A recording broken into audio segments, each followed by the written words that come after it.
everyday habits na nagpapahirap sa ating bato. Ako po si Jermaine Saydorado, isang dialysis patient dito sa lungsod ng Tanawan Rotary Club Dialysis. Ako po ang pinakabatang nagda-dialysis, 15 years old lang po.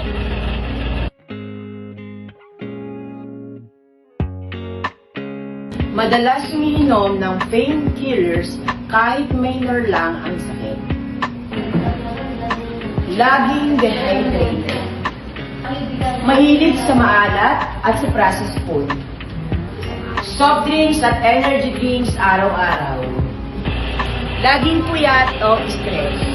Vigilance factors.